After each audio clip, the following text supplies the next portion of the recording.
Hello friends, welcome back Spain news channel நண்பர்களே. இன்றைக்கி இந்த வீடியோவில் மிக முக்கியமான ஒரு ஜோதிட தாள்களை தான் அதிரடியாக இந்த வீடியோவில் பார்க்க போகிறோம். அதாவது 1000 ஆண்டுகளுக்கு பிறகு ஒரு அற்புதமான பயங்கரமான நாள் தற்போது வர இருக்கு. அது என்னைக்கு அப்படின்னு பார்த்தீங்கன்னா பிப்ரவரியுடைய 17ஆம் தேதி அன்னைக்கு தமிழ் மாதம் பார்த்தீங்கன்னு வச்சுக்கோங்களேன். மாசியுடைய 5ஆம் நாள் கிழமை அன்னைக்கு செவ்வாய்க்கிழமை. இந்த செவ்வாய்க்கிழமை நிறைஞ்ச அமாவாசையானது வருது. வரக்கூடிய அமாவாசை மாசி மாதத்தில் வரக்கூடிய அமாவாசை. இந்த அமாவாசை சாதாரண அமாவாசை கிடையாது, மிகவும் சக்தி வாய்ந்த அமாவாசை. மற்ற மாதங்களில் வரக்கூடிய அமாவாசையை விட இந்த அமாவாசையில் எல்லா அங்காளம்மன் கோவில்கள்லேயும் பயங்கரமான திருவிழாக்கள் நடைபெறும். அந்த மாதிரி ஒரு சக்தி வாய்ந்த அமாவாசை இந்த அமாவாசை. இந்த அமாவாசையில் கிரகங்கள் ஒன்றோடு ஒன்று சேர்ந்து நிறைய விதமான யோகங்களை உருவாக்குது. அதனால் ஒவ்வொரு ராசிக்காரங்களுக்கும் இந்த அமாவாசையிலிருந்து தலையெழுத்து மாறும். அதில் கடக ராசினியர்களுக்கு இந்த அமாவாசையிலிருந்து என்ன மாதிரி தலையெழுத்து மாறும் அப்படிங்கிறத தான் இந்த வீடியோவில் ஷேர் பண்ண போகிறேன். அமாவாசைங்கிறது முன்னோர்களுக்கான நாள். முன்னோர்கள் கிரகங்கள் மூலிமா நமக்கு சாபத்தை கொடுப்பாங்களா இல்லை சந்தோஷத்தை கொடுப்பாங்களாங்கிறத உங்கள் ராசிகளுக்கு தெரிஞ்சு அதற்கேற்ப நடந்து பலன் பெறுங்க. அதே போல் இந்த அமாவாசை சாதாரணமாக வரக்கூடிய அமாவாசை காட்டிலும் பல மடங்கு சக்தி வாய்ந்த அமாவாசை. அதனால் இந்த அமாவாசையில் சூட்சமமாக சில பரிகாரங்களும் செய்யணும். அது என்ன பரிகாரம், அதை செய்தால் என்ன மாதிரியான பலன் கிடைக்கும் அப்படிங்கிறதையும் இந்த வீடியோவில் சொல்ல போகிறேன். ஸோ இந்த ஒரு வீடியோவை கடக ராசிக்காரங்க ஃபுல்லாக பாருங்கள். அப்போ தான் உங்களுக்கான பலன்களும் பரிகாரங்களும் தெரிஞ்சு பயன் பெற முடியும். அதே போல் இந்த மாசி மாதம் சாதாரண மாதம் கிடையாது, ரொம்பவே சக்தி வாய்ந்த ஆன்மீகத்துக்கு முக்கியத்துவம் வாய்ந்த மாதம். ஸோ இந்த மாதம் பற்றிய சிறப்புகளையும் உங்களுக்கு சொல்கிறேன். எல்லாத்தையுமே இந்த வீடியோவில் கடக ராசிக்காரங்க தெரிஞ்சு பயன் பெறுங்க. கடக ராசியில் பிறந்த நேயர்களுக்கு இந்த மாசி அமாவாசையில் கால் வைக்கக்கூடிய இடமெல்லாம் கன்னி வெடியாக இருக்குது, கவனமாக இருக்கணும் என்பது எச்சரிக்கையாக குறிப்பிடப்பட்டிருக்கு. ஸோ அப்போ எங்கடா கால் வைக்கணும் அப்படிங்கிறத நீங்கள் கண்டிப்பாக கேட்பீங்க. அதை தான் இந்த வீடியோவில் உங்களுக்கு ஷேர் பண்ண போகிறேன். ஸோ வீடியோவை ஸ்கிப் பண்ணாமல் கடக ராசிக்காரங்க ஃபுல்லாக பாருங்கள். 2026 ஆண்டில் தை மாதம் நிறைவடைந்து பிப்ரவரி 3ஆம் தேதி மாசி மாதமானது பிறக்கிறது. மாசி மாதம் பிறந்ததுக்கு பின்னாடி ஃபஸ்ட்டே மாசி அமாவாசை வருது. இதனால் கடக ராசிக்காரங்களுக்கு கிடைக்கக்கூடிய பலன்கள், பரிகாரங்கள், வழிபாடு செய்ய வேண்டிய தெய்வங்கள் இதுதான் என்பது ஜோதிடர்கள் குறிப்பிட்டிருக்கிறாங்க. அதை தான் இந்த வீடியோவில் சொல்ல போகிறேன். 2026 பிறக்கக்கூடிய இந்த மாசி மாதத்தை கும்ப மாதம் என்று அழைக்கப்படும். ஏன்னா கும்பத்தில் சூரியன் வரக்கூடிய மாதமே மாசி மாதம். அதனால் இந்த மாதிரி பெயரோடு இந்த மாதம் அழைக்கப்படும். பிப்ரவரி 13ஆம் தேதியிலிருந்து மார்ச் 14ஆம் தேதி வரையிலான இந்த மாதம் பார்த்திங்கன்னு வச்சுக்கோங்களேன், ரொம்பவே சக்தி நிறைய விசேஷங்கள் நடைபெறக்கூடியதாக இருக்குது. அதில் ஃபஸ்ட்டு பிப்ரவரி 15ஆம் தேதி மகா சிவராத்திரி என்ற ஒரு சிவராத்திரி வருகிறது. 4 கால பூஜைக்கு தரிசனம் செய்வது, பசுனை நல்லெண்ணெய் தீபமேற்றி வழிபடுவது, அன்னதானத்திற்கு உதவி செய்வது இதெல்லாம் இந்த நாளில் செய்கிறது ஏற்றத்தை ஏற்படுத்தும். இதை தொடர்ந்து வாக்கியப்படி மார்ச் 6ஆம் தேதி அன்னைக்கு காலையில் 8:26 மணிக்கு சனிப்பயிற்சி நடைபெற இருக்கு. அதை தொடர்ந்து பிப்ரவரி 17ஆம் தேதி அன்னைக்கு மாசி அமாவாசையான அன்னைக்கு மயான கொள்ளை நடைபெறும். அதுக்கப்புறம் மார்ச் 3ஆம் தேதி சந்திர கிரகணம் நடைபெறுது. மாலை 3:30 மணி முதல் 6:47 வரை கிரகணம் நடைபெறுது. இந்த மாதிரி மாசி மாத காலகட்டத்தில் விரதங்களும் வழிபாடு செய்வது நாட்களும் நிறைய இருக்கிறதுனால நன்மை தர வகையில் அமைகிறது.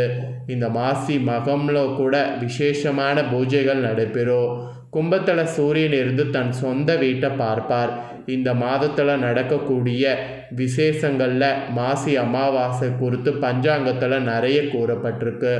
அந்த வகையில் தான் இந்த மாசி அமாவாசையிலிருந்து கடக ராசினருக்கு கிடைக்கக்கூடிய பலன்கள், பரிகாரங்கள், வழிபாடு செய்ய வேண்டிய தெய்வங்கள் குறித்து குறிப்பிடப்பட்டிருக்கு.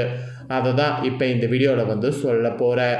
இவ்வளோ நேரம் மாசியுடைய சிறப்பை பார்த்துட்டிங்க. இப்போ மாசி அமாவாசை பலனை உங்கள் ராசிக்காரங்களுக்கானதை தெரிஞ்சுக்குங்க. கடகராசியில் பிறந்தவங்களுக்கு மாசி அமாவாசையிலிருந்து மிகுந்த கவனமாக இருக்க வேண்டும். ஏன்னா அஷ்டமத்தில் சூரியன் ராகு 2ல் கேது இருப்பதால் தேவையில்லாமல் உங்களை குறிவைத்து டார்ச்சர் செய்வாங்க. அதனால் வாகனத்தில் செல்லக்கூடியவங்க வேகத்தை கட்டுப்படுத்தி விதிமுறைகளை கடைப்பிடித்து வாகனத்தை ஓட்டுவது நன்மை பயக்கும். அதுக்கப்புறம் தொழில், உத்தியோகம், வியாபாரம் என அனைத்து விஷயங்கள்லையுமே நிறைய இழப்புகள் ஏற்பட வாய்ப்பு இருக்குது. அதனால் எல்லாத்திலையுமே கவனமாக இருக்க வேண்டும். இல்லைனா பிரச்சனைகள் பலது உங்களுக்கு தலை தூக்கும். நீங்கள் உண்டு உங்கள் வேலை உண்டு என்றிருப்பது இந்த அமாவாசைக்கு பிறகு நல்லது. ஆவேசப்படுவது, கோபப்படுவது இதெல்லாம் முற்றிலும் தவிர்க்கிறது நல்லது. இல்லையெனில் நல்ல உறவுகள், நண்பர்கள் விட்டு போகக்கூடிய சூழல் ஏற்படும். கணக்கு வழக்குகள், ஆவணங்களை சரியாக வைத்து கொள்ள வேண்டும். இழுபறியாக இருந்த விஷயங்கள் எல்லாம் தேவையில்லாத பிரச்சனைகளை ஏற்படுத்தும். அதனால் இழுபறியாக இருந்த விஷயங்களை தூக்கி போடுவது நல்லது. இழுபறின்னு தெரிஞ்சதுக்கு பின்னாடி அந்த விஷயங்கள் எதுக்கு அப்படிங்கிறத தூக்கி போட்டுருங்க. இல்லைனா அதில் தேவையில்லாத பிரச்சனைகள் ஏற்படும். கோபம் தயவு செய்து முற்றிலும் தவிர்த்துக்குங்க. கோபமே இந்த டைம் வேண்டாம். சிறிதாக கோபப்படுவது, உணர்ச்சி வசப்படுவது கூட பிரச்சனைகள் பாதிப்பு கொடுக்கும். அதுவும் உத்தியோகத்தில் இருப்பவங்க பேப்பர் போடுவது, மேல் அதிகாரிகளை பகைத்து கொள்வது இந்த மாதிரியானவற்றை செய்யாமல் இருப்பது நன்மை பயக்கும். வாகனத்தில் மிகுந்த கவனமாக இருக்க வேண்டும். மன அழுத்தம், மனக்குழப்பங்களில் இருந்து கொண்டே இருப்பீங்க. அதனால் இந்த அமாவாசையிலேருந்து அதெல்லாம் இருக்காமல் ரொம்ப கவனம் தேவை. அதுவும் கடகராசிக்கார பெண்கள்லாம் ரொம்ப கவனம் தேவை. மன அழுத்தத்திற்கு மருந்துகள் உட்கொண்டு வருபவர்கள் தவறாமல் அதை எடுத்துக்கொள்வது நல்லது. பெண்கள் மிகுந்த கவனமாக இருக்க வேண்டும். செய்யாத தவறுக்காக தண்டனை அனுபவிக்க நேரிடும். உங்கள் கூட இருப்பவர்களே உங்களை பிரச்சனையில் சிக்க வைக்கக்கூடிய சூழல் உள்ளதால் அதிலெல்லாம் கவனம் தேவை. கணபதி, அனுமான் வழிபாடு செய்கிறது நன்மை பயக்கும். அதெல்லாம் மெயினாக செய்திடுங்க.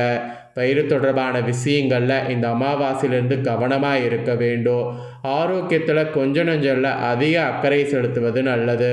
மாசி அமாவாசையில் எல்லா காரியங்களையும் தடை ஏற்படும் என்பதால் எல்லாத்தையுமே திட்டமிட்டு செயல்படுவது நல்லது. கணபதி வழிபாடு, ஆஞ்சநேயர் வழிபாடு இதெல்லாம் செய்திங்கன்னா ஏற்றத்தை கொடுக்கும். கோயில்களில் பொங்கல் செய்து ஏழைகளுக்கு தானமாக கொடுங்க. இதுவே உங்களுக்கு ஒரு பெரிய இதுவாக அமையும். இந்த மாதிரியெல்லாம் நிறைய நீங்கள் கவனமாக இருக்கணும் என்பது குறிப்பிடப்பட்டிருக்கு. எந்த அளவுக்கு கவனமாக இருக்கிறீங்களோ அந்த அளவுக்கு பெரிய பாதிப்புகள் இல்லாமல் தப்பிக்கொள்ளலாம். ஸோ இவ்வளோ நேரம் உங்களுக்கான பலனை ஷேர் பண்ணேன். இப்போ உங்களுக்கான பரிகாரத்தை ஷேர் பண்ண போகிறேன். ஸோ செல்வ வளம் அதிகரிக்க மாசி அமாவாசையில் இந்த ஒரு பரிகாரத்தை கடக ராசிக்காரங்க செய்திடுங்க. சரி, அது என்னங்கிறத வாங்க பார்க்கலாம். பொதுவாகவே அமாவாசை, பௌர்ணமி போன்ற தினங்கள் மிகவும் விசேஷமான தினங்களாக கருதப்படும். இந்த தினங்களில் நீங்கள் செய்யக்கூடிய எந்த ஒரு வழிபாடாக இருந்தாலும், பரிகாரமாக இருந்தாலும் அதற்கு அதிக அளவில் பலன் கிடைக்கிறது என்று கூறப்படுது. அப்படிப்பட்ட பிரபஞ்சத்தின் பேராற்றல் நிறைந்த இந்த நாட்களில் பல விசேஷங்களுக்காக பலவிதமான பரிகாரங்களை செய்தாலும் அதில் மிகவும் குறிப்பிடத்தக்க ஒரு பரிகாரமாக திகழ்வது தான் செல்வ வளம் அதிகரிப்பதற்காக நாம் செய்யக்கூடிய பரிகாரம். அந்த அடிப்படையில் மாசி மகா அமாவாசையில் இந்த பரிகாரத்தை செய்திங்கன்னா செல்வ செழிப்போடு வாழ முடியும். ஸோ செல்வ செழிப்போடு வாழ ஏலக்காய், கிராம்பு, பச்சை கற்பூரம் இந்த 3 பொருட்கள் வைத்து தான் இந்த பரிகாரம் செய்யணும். இந்த 3ஐயுமே ஒரு கிண்ணத்தில் இல்லைனா ஒரு அகல் விளக்கில் எடுத்து வைத்து மகாலட்சுமி பாதத்துக்கு முன்னாடி, ஃபோட்டோக்கு முன்னாடி வைக்கணும். அப்புறம் அமாவாசை முழுவதும் இது அப்படியே மகாலட்சுமி தாயார் படத்திற்கு முன்பாக இருக்கணும். மறுநாள் அதை எடுத்து பணம் வைக்கக்கூடிய இடத்துல வைத்து விடணும். இல்லைனா பர்ஸில் கூட போட்டு வைக்கலாம். இதை அப்படியே கவரில், பேப்பரில் வைக்கலாம். மூட்டையாக கட்டி வைக்க வேண்டாம். பச்சை கற்பூரம் காற்றுல கரைந்து விடும். ஏலக்காயும் கிராம்பு மட்டும் அப்படியே இருக்கும். அடுத்து வரக்கூடிய பௌர்ணமி இல்லைனா அமாவாசை தினத்தில் இந்த ஏலக்காய் கிராம்பை சாம்பிராணி போடக்கூடிய தூபத்தில் போட்டு காட்டி விடுங்க. இப்படி மாசி அமாவாசையில் இந்த 3 பொருட்களை சேர்த்து வைப்பதன் மூலம் விரைவிலே உங்களை பிடித்த தரித்திரம் நீங்கி செல்வ வளம் அதிகரிக்கும். அந்த மாதிரி ஒரு சக்தி வாய்ந்த பரிகாரம். அதனால் இந்த பரிகாரத்தை நம்பிக்கையோட கடக ராசிக்காரங்க செய்திடுங்க. ஸோ இந்த வீடியோவை ஸ்கிப் பண்ணாமல் பார்த்துருந்தீங்கன்னா உங்களுக்கான பரிகாரமும் பலனும் தெரிஞ்சு பயனடைஞ்சிருப்பீங்க. இதே போல் உங்கள் ஃப்ரெண்ட்ஸ் ஃபேமிலியில் இருக்கிறவங்களும் இதை பார்த்து பயன்பெறணும்னு நினச்சிங்கன்னா வீடியோ லைக் பண்ணி ஷேர் பண்ணுங்கள். வீடியோவை உங்கள் ஃப்ரெண்ட்ஸ் ஃபேமிலியில் இருக்கக்கூடிய கடகராசிக்காரங்களும் பார்த்து பயன்பெறட்டும். நெக்ஸ்ட்டு நம்ம சேனலில் புதிய அப்டேட்டான வீடியோலாம் வரும். அதை எல்லாமே உடனுக்குடனே தெரிந்து கொள்ள மறக்காமல் நம்ம சேனலை சப்ஸ்கிரைப் பண்ணுங்கள். கூட பெல் பண்ண ப்ரெஸ் பண்ணுங்கள். அதை நீங்கள் பண்ணிட்டீங்கன்னா இனி நான் போகிற மற்ற அப்டேட்டான எல்லா வீடியோஸும் உடனுக்குடனே தெரிந்து கொள்ளலாம். ஸோ மறக்காமல் பண்ணுங்கள். நெக்ஸ்ட்டு இதே போல் சுவாரஸ்யமாக வேறொரு புதிய ஜோதிட வீடியோவில் உங்களை சந்திக்கிறேன். சப்ஸ்கிரைப் பண்ணி சப்போர்ட் பண்ணுங்கள். நன்றி, வணக்கம்.